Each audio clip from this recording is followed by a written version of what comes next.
We are no longer aligning with big brands. We are aligning with the people that stand behind those brands. And I think that this is really important because for so long, I've seen a lot of insurance agents piggyback off of their carrier brand. And that's a really dicey place to be because there's a couple things that happen. Number one, loyalty to a brand is at an all-time low. We are no longer loyal to brands. And number two, you are also competing against that person's perception of that brand.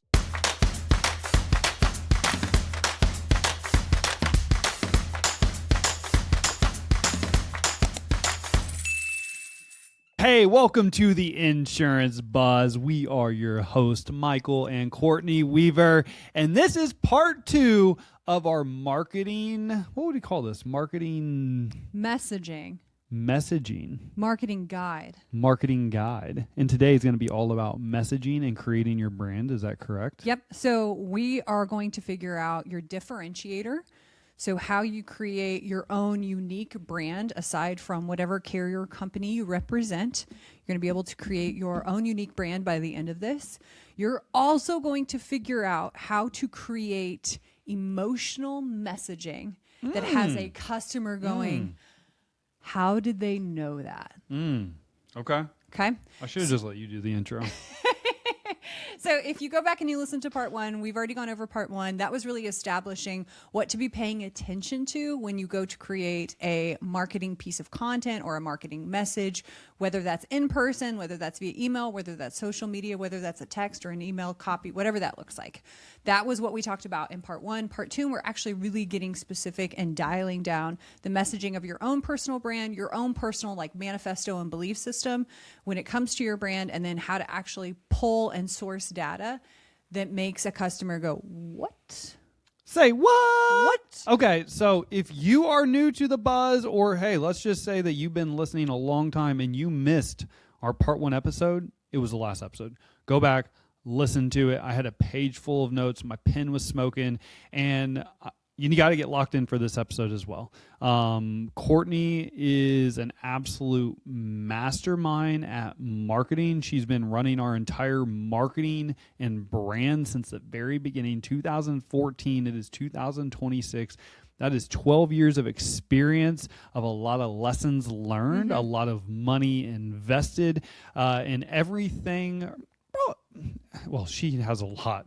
She can't share everything in 2 episodes, but she's sharing the things that she sees agents struggle with that can help you actually get across the finish line, get your ideal customer to engage with you and things of that nature. So I'm very, very excited about today, just like I was part 1, because every time you talk, I learn something new about marketing, and I live with you. I'm your business partner. I'm with you all the time, and I learn new things. So, you better get your pen and paper handy and ready. If you're driving, you better put this on record because you're about to learn a lot. I love that you're my hype man. Thank you so much. I love you. It's true. It's just not hype. Like, I've gone through. You crushed this space. There's been a lot of different learning lessons because I've had to build in different industries, different marketing plans, different messaging, different brands. We've had faceless brands. We've had personal brands. We've had physical products. There's been a recruiting aspect. There's been digital products. It's been educational. It's been an insurance agency. It's been from the producer role or the agent. So I have literally had to look at this from all different angles and really consider too who the person is that's running this brand. So as an agency owner, I'm looking at it from your perspective of, what do you have time to do? What do you have the skill set to do? And what are you comfortable doing? And so that's really what I'm going to dive into, is something that I think is a non-negotiable no matter what you're building. If you have a car wash outside of this, or if you have rental properties, or if you have a side hustle where you make sourdough bread, all of this still applies. I'm going to teach you the fundamentals of really how to create your differentiator within your brand and how to be able to source what your customers are saying and use that in a way that you can bring in more business without having to recreate content that's already readily accessible to you. Okay. Okay. So I really want to start with the brand concept. And personal brands are insanely huge. And it's something that I don't see going anywhere because people connect with people. We are no longer aligning with big brands. We are aligning with the people that stand behind those brands. And I think that this is really important because for so long, I've seen a lot of insurance agents piggyback off of their carrier brand. And that's a really dicey place to be because there's a couple things that happen. Number one, loyalty to a brand is at an all-time low. We are no longer loyal to brands. And number two, you are also competing against that person's perception of that brand. So we have a viewpoint of all of these different brands, and it's in our subconscious. It's based on personal experience. It's based on stories. It's things that we've seen, news articles that we've read, our value system, our alignment. There's a lot of things that tell us, I like this brand or I don't like this brand. Well, when you attach your wagon to this horse, you follow whatever this brand does. And there are times that your carrier makes choices that are not in alignment with you, that are not in alignment with the customer that you want to serve. And if you piggyback on their brand, you follow their brand message. What I'm telling you to do is create your own personal brand. Because if you align with that, not only do you follow that story, you have no differentiator between the person down the street that's representing the exact same carrier. So if you're an Allstate agent and there is somebody 3 miles down the road that is also an Allstate agent and you do not have your own personal brand, what makes you different compared to them? Now, there's obvious things that start popping up in your head. Here's where we're going to really dive into this. Whatever popped into your head has to be uniquely different. So let's start with some questions that will help you unlock what your personal brand is. So when I say what separates you from the Allstate agent or the State Farm agent or the Farmer's agent or the Geico or the Goosehead or the Farm Bureau or the Independent, whatever this is, what separates you? Your response is usually, my customer service is better. I have better communication. Oh shit, that's what everybody says. Exactly. Exactly. That's the first miss, is if your thing that makes you different is the same thing as everyone else, it is not the thing that makes you different. So you bang your head and you go, okay, what actually makes me different? Okay, so what I need from you right now is you and I need to be locked in, and I need you to open up that part of your brain where we're going to go to a different place. And we're going to actually find out what matters to you. This is a beautiful place to be in because you're going to find out what motivates you, and you're also going to find out what pisses you off. And those are important. Emotions in marketing is king. We identify to emotions. We attach to emotions. Emotions create stories. Emotions and stories stick. And that's what we want. We do not stick to data. We stick to feelings. So we have to start creating those feelings. All right. Here's the first question that I'm going to ask you. You, as a person, what are you willing to say that others are not saying? Now, I want you to look at this from the lens as the insurance agent, or the lens as the producer, or the lens as the CSR, or the office manager. What are you willing to say that others are not willing to say? Your customers should not be training your reps. Hope is not an accountability system. Professionals practice. Being insured and being properly protected are not the same thing. A quote without a real conversation is not personalized insurance. What are you willing to say that others are not saying? So the first three, professionals practice, your customers should not be training your reps, and hope is not an accountability system, are three things that we believe at Agency Coach AI. Those are our three things that we are willing to say that others are not saying. So what are you willing to say as an insurance agent that you're not hearing anyone else say? All right, here's the next one.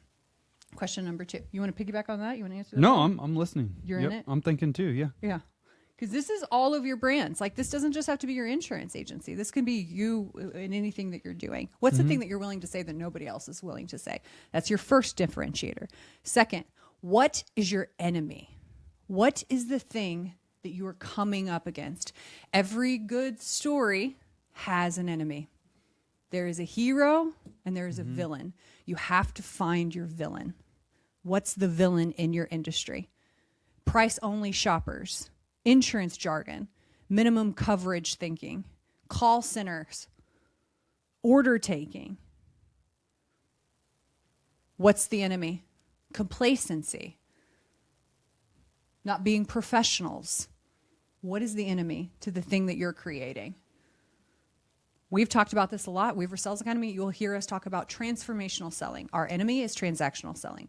Our enemy is people who are product pushers or order takers. We will. Okay. I'm about to start boiling right now. Okay. You did something there, though. You made an audible noise just now. Yeah, because I get fired up about it. Exactly. So I want you to start, when you are working on building your personal brand and marketing, that's the thing that you have to pay attention to. Because that right there, that emotion, you created an audible sound. You went, oh, I'm about to boil over. You have to start thinking about that, because that is the thing that you can talk about all day long. Mm-hmm. That's the thing you don't have to work yourself up to perform a post or a reel. Because it's a core belief. It is a core belief. Like, for me, I don't think you should ever gatekeep growth. Like, I don't think success should be something that's hidden behind a curtain. Tell me exactly what happened. Like, show me how it went. Like, that's something that I will get fired up about. Mm-hmm. Absolutely. I think experience is the number one thing that you can do to grow who you are as a person. I will get fired up about traveling and seeing new things, trying new experiences, getting out of your comfort zone. It will, like, my tone changes. For sure. I start to get, I want you to start listening. What is your enemy? What is your enemy? All right. This is actually a question that we ask in pre-show on the Insurance Buzz, because we want our guests to start thinking about this. And I'm going to ask you this exact same question, because it will point you in a direction. What needs to change in the industry? What needs to change? Customers should understand their coverage. Agents should be advisors, not just order takers. Renewals should be a part of the conversation. Right? What needs to change in the industry? Giving a shit should be a KPI. Caring is a core value. You're about to see us get fired up. These are all... Oh, man. Because there is something as fundamentally that happens in marketing when you recognize that we are on the same team. Mm-hmm. So there's something that the best marketers do, and they will create communities. They will give them names. They will have hashtags. They will have slogans. But most importantly, the thing that sits under a community is a common belief. And if you don't have a common belief, you have a common enemy. And that you can rally against, that you can rally with, right? That's what you want to create. Because so many times we say, if you say, I have the best customer service, and there's no change in your tone or inflection, or if it's not something that you actually believe or care about, that comes across. It comes across in how you write, it comes across in how you speak, and it comes across in your pitch when you're talking to other people. Mm-hmm. So what you're trying to really hone in on is like, why am I doing this? Because your prospects and your customers will feel that. All right. This is one that I absolutely love. What pisses you off? What are the things that you're like, absolutely not? Because this will also tell you the standards that you hold in your office. There's a lot of times that we talk about culture and we talk about vision and we talk about mission, but it's what you're willing to tolerate is your culture. That's your standard. Mm-hmm. So if you start listing, these are the things that piss me off, then you'll know really quickly what you're okay with and what you're not okay with. Okay?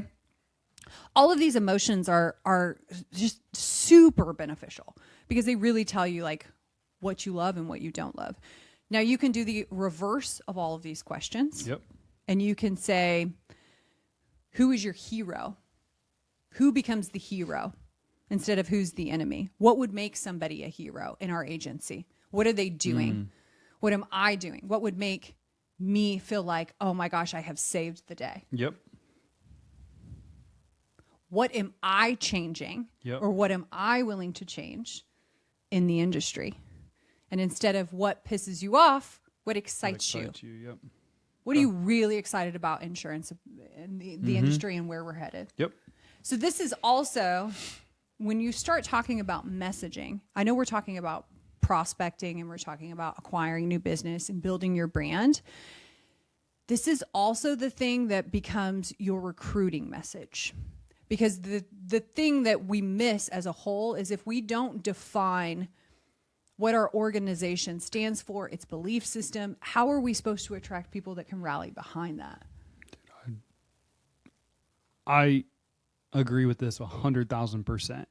If you do this properly and you brand yourself the right way, you do not have to sell people on working with you.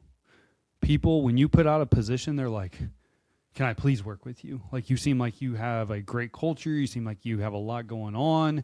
You're doing things. You're impacting people. We can tell you love what you do.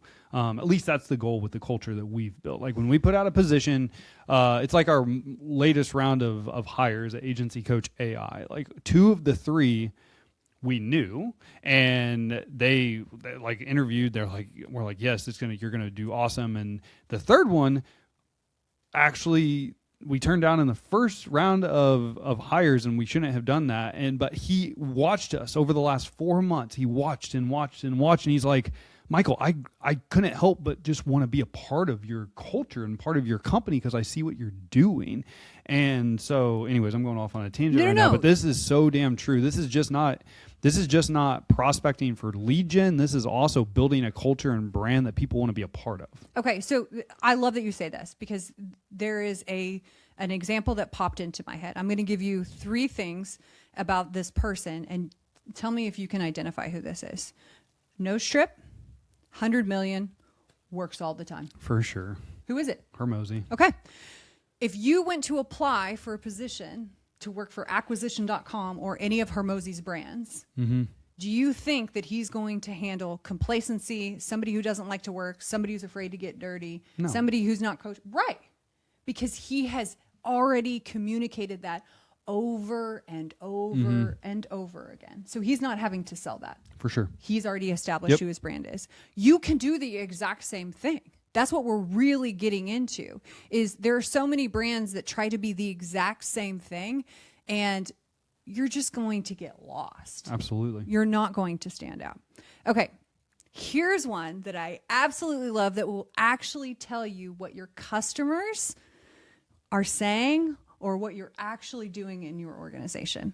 If your agency went away tomorrow, it's all gone, what would your customers say that they missed? What would be the thing that they actually miss? This is where we really get to define what great customer service means. What? I can confidently tell you how many people have reached out after we left agency and they're like, Michael, you guys set the bar so freaking high. It is unbelievable. Like, we miss the one thing that I've constantly heard of old customers that reach out to us was like, Michael, when we called your office, you guys were available, you were knowledgeable, you were professional, you helped us out, and you were always there for us. And we miss that. Like, we wish we had another agent like that. And honestly, when I hear that, that makes me happy that 4 years after we have left, we're still getting calls from old customers or text message being like, we miss you. Like, that is a damn good feeling. Because our number one goal in our community was to create positive impact and create the absolute best customer experience around. And that's why we absolutely just crushed in the community. Like, there was just no insurance agent in that community that could even hold a candle to us because we led by example. We were involved in the community. We were there all the time. You had a problem. I mean, I think our simple rule of we call everybody back by end of day. Like, that was just a rule, and that's still a rule we have in all of our businesses. Like, if there is something we're solving for you, you're hearing from us by the end of the day, regardless if we have the problem solved or not. We're communicating with you. I think that's probably the biggest feedback when I narrow it down is our communication. Like, we actually gave a shit, and we wanted to make sure you were taken care of.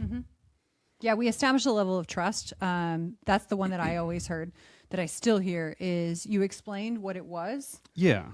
You're like, I understood it, and I still wish that I had somebody that I could go to when I have a question. Like, yeah, and they don't feel like they're just getting sold. Like, I trust that you're a Oh, professional. man. Yeah, like 2020. So when we left, a few months after that is when the stock market kind of turned down. And I remember getting a call from one of the customers I'd helped out with investments, and she was now with a new agent, and he was pushing that she should move her investments over into an annuity because the stock market might go blah, blah, blah, blah.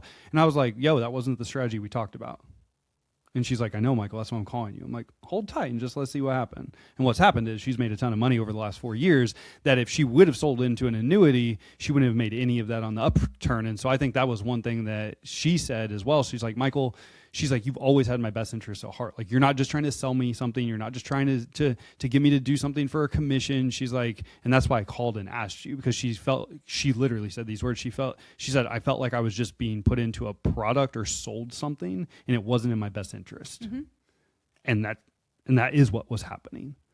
So I'm getting fired up because I'm passionate about this shit right now, but like, mm-hmm. Your job as an insurance professional is to be there for your customer on their worst day, not push products or just try to make another commission check because it helps your travel trip or it helps put money in your pocket or whatever. But that's yours. That's mine. Yeah. Yeah, that's mine. And it doesn't have to be yours. Nope, it doesn't. And that's the most important thing, is what you have to get to is the spot where you are super fired up about something. I like to voice memo this. So I like to voice and just talk and talk and talk and talk through all of the, My nose is, You're nostril flaring. I'm nostril flaring. Yeah, it's talking through all of these things, because what we're trying to find is, why are you doing this? Like, what is the thing that makes you unique, and how can you show up? Because you can use these questions to build all of your content, all of your messaging, your pitch. Like, when you walk up to somebody and you say, this is why I do it, this is who I help, and this is the thing that I'm trying to change in the industry, I'm paying attention to you. Mm-hmm. Like, this is the thing where we're getting it wrong, I'm paying attention, right? That's showing me who you are. Mm-hmm. Now, the thing about marketing is you actually do want to repel people. Like, don't get it twisted. You're not trying to be a magnet for everyone. So what you're trying to do is really figure out, what is the hill I am willing to die on, and be okay with the fact that not everyone is going to agree with that. And that's how you want it. Because somebody down the street may have the opposing belief system. Their differentiator may be completely opposite, and people will align to that. And that is exactly what you want, right? Yeah, you're really great at this. I mean, yeah, this is really great. This is actually helping me understand our marketing and branding because of the things we get passionate about. Yeah. Like the one thing that we are very much against the grain. Like, every coach and trainer out there pretty much talks about transactional selling these days, and we have almost a decade of speaking out against that, and we're one of the only people in the industry that talk about that. We actually we named it. So we had to, because I like when the letters are the same. So it was transactional selling, and we have to name it transformational selling. Yep. We identified it. You can do the exact same thing, whatever that looks like in your agency. For sure. If there's something that you're like, hey, I'm really opposed to this, whether it's how people respond to their customers, how they handle claims, I really want you to start like getting into it of what makes me different. You can give it a name, and you can say, we provide this thing, or we believe in this thing. Mm-hmm. And if you say it enough and there's enough like description around it, people will start to go, I understand what that thing means. The thing that you don't want is, you don't want when your name gets popped up or when somebody talks about you that they don't really know how to describe you. They're like, oh, they're nice people, or they're good people. That, even me saying that, there's no emotion behind that. There's no up and down. There's no description. There's nothing I can anchor to. So nice and good and okay are forgettable. What you're trying to do is you're trying to incept someone's mind to where when it's time for them to buy insurance, they come to you. You're the person. That is exactly. They align with you. They go, you know what? I got it. There's a lot of people that I don't agree with for this thing, but this is the thing that I need help with, and this is the person I do agree with. And you can get super niche down into that. You can do that in financial services. You can do that in whatever you want to do. Like, super awesome. So that's the first thing. I hope that was big and beefy. That's great. And allowed you to really start thinking about what is your differentiator. Next step would be, if you take all of that, again, I like a voice memo, and you can put that into a Claude or a chat GPT, and you can go, hey, create 10 days worth of content based on this manifesto. And it will start going, what kind of content do you want? What platform is it for? Who is it for? Like, what are we doing? But you at least have the baseline of, this is who I am and this is what I stand for. The same thing is true like in your family. You're raising your kids with a belief system. That came from somewhere. You have an enemy. You have something that you align with. You have something you want to be the hero in. You have something that you want to change. I'm asking you to apply it to your business to make that your differentiator. Yeah. Doesn't matter what logo you represent. This is you as your personal brand and your business. Are you embracing AI in your business? Are you afraid of potentially getting left behind? Make sure, if you haven't already, book a call with us at Agency Coach AI. The reviews have been incredible. We are the most advanced AI software solution for you as an insurance professional, giving you and your team the ability to get live grading and coaching on every single call. Doesn't matter sales call or service call. How about the ability to role play full-blown sales conversations, taking the awkwardness, the weirdness, the shame out of the peer-to-peer role plays that aren't that effective? How about the ability to have amazing reporting that's going to give you more data than you've ever had the ability to have as an agency owner? If you haven't booked a call with us at Agency Coach AI, make sure you click the link below. Other than that, let's get back to the show. All right. So let's talk about your customer a little bit. So I've gone into your psychology. I've hacked into your brain, and I've asked you to start thinking about what your brand, what you want that to look, and most importantly, feel like to your customers and your potential customers, right? But now I want you to look at the customer themselves and what they're saying.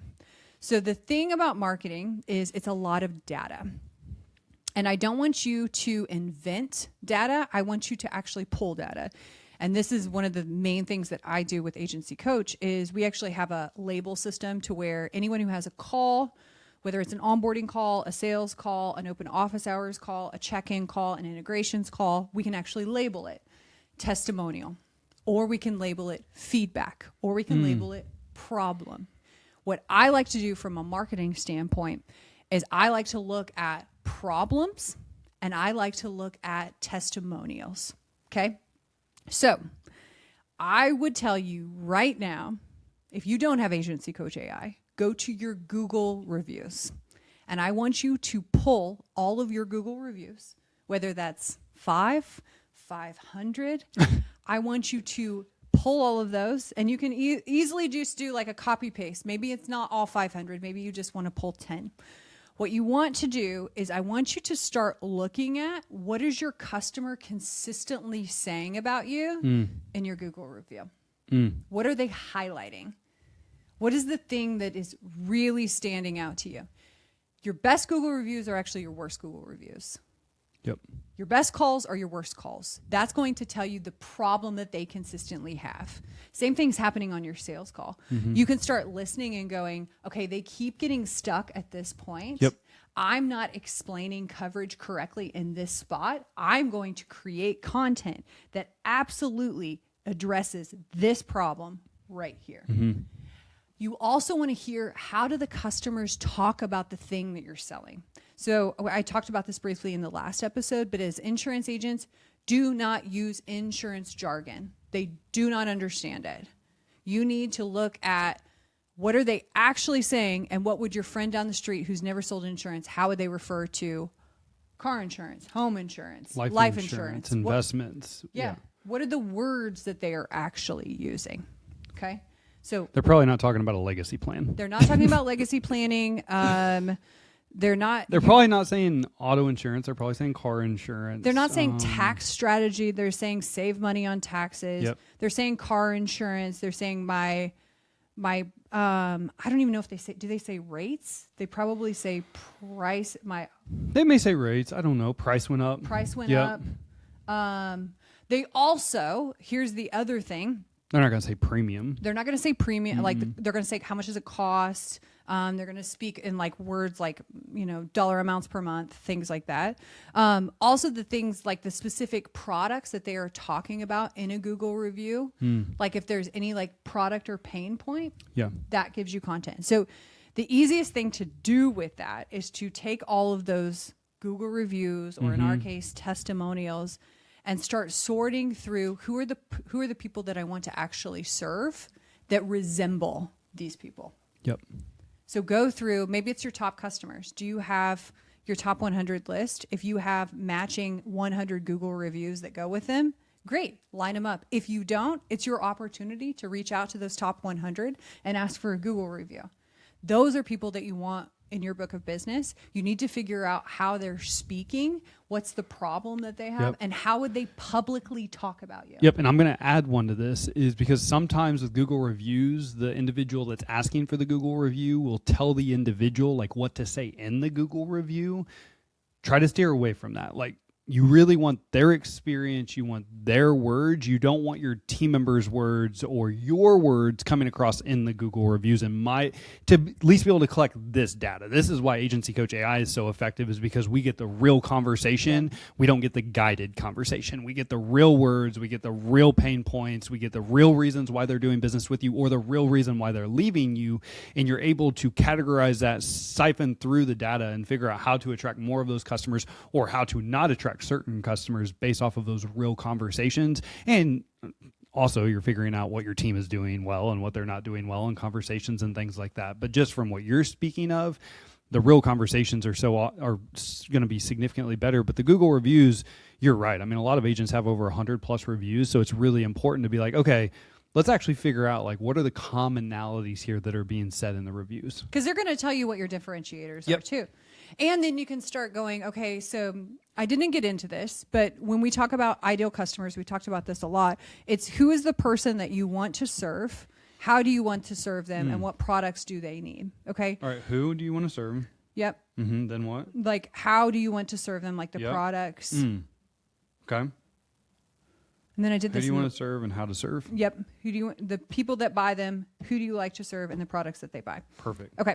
So then you see the Google reviews that would match that ideal customer, and you do a campaign around it. I just did this with Agency Coach AI. So we have 52 Google reviews currently. If you're currently an Agency Coach AI customer and you haven't left a Google review, I'd absolutely love a Google review, please.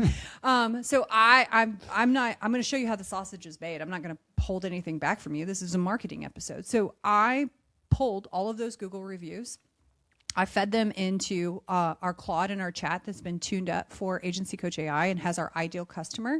And then I actually looked for what are the things that they're highlighting and do they line up with our messaging? So you're seeing a lot of Agency Coach AI testimonials going out, but I'm doing a headline up at the top that actually pulls the core of that Google review. Google reviews have a tendency to have too many words, and we don't want to read that many words. So if I'm saying I'm saving managers 15 to 20 hours a week, I'm going to find a Google review that lines up to that, and I'm going to make that the headline. Okay. Same thing. Like, let's say that you're really focused on, we're coming up on life insurance awareness, and you really want to double down on life insurance. I would find all of the Google reviews that specifically talk about education around life insurance. They made me feel comfortable. I trusted asking them the big questions. They were there when nobody else was, and that's my headline. That's the pain point. We started this episode, we're going to end this episode. I'm always going to lead with emotions. Emotions are the things. Emotional messaging. Emotions are the things that we buy things off of. We are emotional creatures. We want to buy. We do not want to be sold to. So we want to reinforce that emotion. I talked a little bit in the last episode about levers. That's the last thing I'm going to go into is different levers that you can pull to get reactions that you want. So emotional cues, one of the biggest one, urgency. Give it a time limit. Hey, I'm able to save people, blah, blah, blah. Call me in the next 2 days and I'll get you on the calendar. Urgency. That's that lever. Pain. If you're going through this, I'm the bridge, desired outcome. I can help you get to this thing. So you can pull a pain lever. You can pull a scarcity lever of there's only a few of this thing. So you can do urgency, you can do pain, you can do scarcity, you can do a transformation of if you're struggling, this is the aspirational identity. You can pull your unique lever. This is how I'm different. You can pull the competitor lever. This is what they do. I don't do this. I don't believe in this. There's all of these different levers that you can pull from a psychology standpoint, but you have to first know, who are you? Why are you different? Can you actually hold up to the thing that you say you can do? Mm-hmm. Who do you want to help? And how can you help them? Yep, that's good. I could probably spend 6 weeks having classes just going through a deep dive of like every insurance Maybe agent. we should. If you wanted Court to do a little like mastermind group, make sure you let us know, because she's incredible at this. It's unbelievable. Out on this because there's so many things. Even like I said, every piece of content that we've ever done for any of our brands, I have watched them come across, and it's gotten to the point as we've evolved through COVID, and then we've really gotten into like the TikTok brain of our attention span is changing so much that I really have to continue to dive into what's working and what's not, and it's all a data game. So now that you know what you know from what she just shared with you, I would encourage you to start paying attention to marketing messages that are directed at you and try to pinpoint what they are. So are they scarcity? Are they transformation? Are they urgency? You're going to see a lot Pain. of this one in your space from specifically like your peers as aspirational or I will say hopium is where I'll do that. But notice like, okay, can I pinpoint on that? Yeah. Can I drill down on that one just a little bit? And I talked about this in the last one. The aspirational identity works, but every piece of content that you are putting out, you have to remember who this content is for. Well, I was saying like, pay attention to how they're being marketed to, how they're being talked to, and try to pinpoint this. Like, okay, so the marketing messages that you see from like a Hormozi that pops up, is he hitting on scarcity? Is he hitting on transformation? Is he hitting on urgency? Is he hitting on aspirational? Does he disqualify you right off the top? Yep. And so, because once you start to learn how people are marketing to you, it will also help you learn how you want to market to your ideal customer. And so pay attention to individuals that are marketing to you and try to really navigate and niche down or narrow down. Oh, this is what their messaging is really wanting me to do, or this is their market, aspirational. Hey, if you work with me, you'll be just like me. Okay, is that how they're marketing? And if you figure that out, then it's really easy for you to start figuring out, oh, I like this, I don't like this, at least I think. And it just helps your overall knowledge of marketing and how you are being targeted and sold to. Yeah. And this is literally how the sausage is made, and you can think whatever you want to about this, but my whole point with doing this is to give you all of the secrets that I've learned over 12 years of completely bombing things and absolutely crushing things where I'm like, wow, that worked, and I didn't know it would work the way it worked. Like 30 and 5 wasn't supposed to be 30 and 5, but we pulled the urgency lever and we pulled the really tight time lever. That was one where we're like, can we even make this work? Like, this is an offer. I don't know if it's going to work or not. So guys, literally, we came up with this idea, 30 life in 30 days. And she's like, Michael, can it be done in 5? I was like, it could be done in 5. I mean, it's gonna be some work, but it can be done in sure shit. Every single challenge, the very first one, people just crushed, and ever since then, it's just so. Yeah, you're exactly right. There's a lot of different ways that you can do this, but I think the biggest thing is you really have to think about, is this for my customer? That was where I was going to go with the aspirational identity. Is make sure that when you're creating content, if you go back to the first episode, it is what are we trying to get them to move to? And unless you're trying to become a content creator, you are trying to drive business, or you're trying to create awareness, or you're trying to improve retention, or you're trying to recruit. Like, you're sitting in the CEO seat thinking about your P&L. Like, that's what we're looking for. I personally don't think that most of you will do aspirational. I would say most of you will do something to do with scarcity, urgency, or transformation. Aspirational works from a transformation standpoint of Sally was in this position, now she's in this position. I was the bridge with this product. Or my agency was the bridge. That's the easy transition there. So if you're going to do something like that of aspirational, you have to make sure that your agency is the bridge, and then you paint the outcome of what you want them to do. Yeah, what I was meaning when I said most of you see aspirational from your peers is because a lot of your peers own like masterminds or coaching businesses, and so they'll post pictures of like their production. That's aspirational marketing. That's like, hey, my office is really good. We crush. If Yep. you work with me, you can also be really good and crush. And so that's what like an aspirational, just as an example, is. We do that in our brand. We tend to do that too. Yep. Yeah. And we don't do it That way. We don't do it that way. We Yeah. do it in the travel way. So you're going to see a lot of like our aspirational, what we're trying to get you to is having more freedom as a business owner. But we've said that for a long time. Like that was actually came to my mind when Mm-hmm. you said, there was a comment you said earlier about like what, who we are or what you stand for. And you've said this for a long time. Like we build a, Life first. Yep, life first, and then build a business to support that life, or to support that lifestyle. And we've said that for a long time now. That was something that you created a long time ago that not a lot of people talk about, and it's something that we are very passionate about, and we believe that to our core. Like, figure out what you want your life to look like, and then build a business that supports that life. Yep.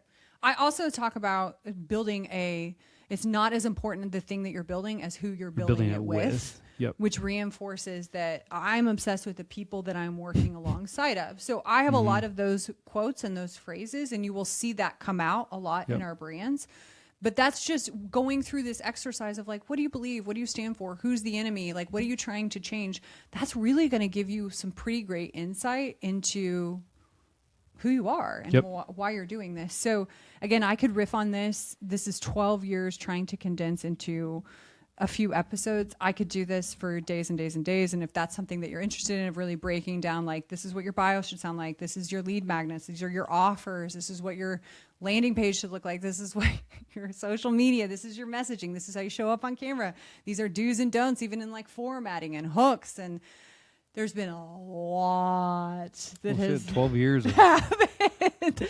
A lot that has happened. But I think the biggest thing, I'm going to re-emphasize the same thing that I said in the first episode. Be brave enough to put yourself out there. Somebody out there is waiting for you. They have the need of the thing that you are selling. Please continue to put yourself out there. You cannot mess anything up in marketing. You are going to learn by just trial and error. You're going to put some things out. Some things will hit. Some things won't. That's okay. Again, we're not basing this on virality. We're not trying to go viral and become content creators. We're really trying to create a brand and a message that stands and speaks without you even having to be in the room. Amen. Okay. This was so good. This was fire.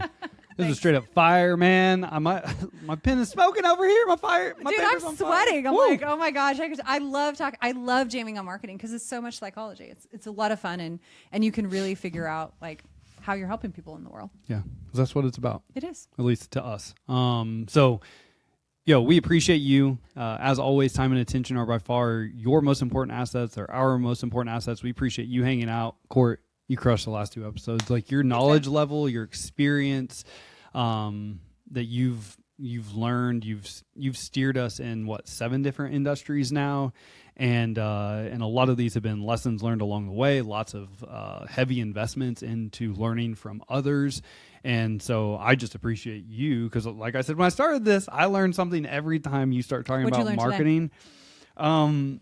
Today, what I learned, those questions, it now makes sense why our marketing and our message is like, honestly, when you said the thing about transactional and I'm sure I had smoke coming out my ears because I get so passionate about that. And so today, what I learned is more of why some of our messaging is the way it is and why we position things the way we do. So that was really good for me. Cool. Yeah. I love that. So anyways, great job. Thank you. A lot of knowledge here. Appreciate you. Go out, make it great, and we appreciate you, and we'll see you soon.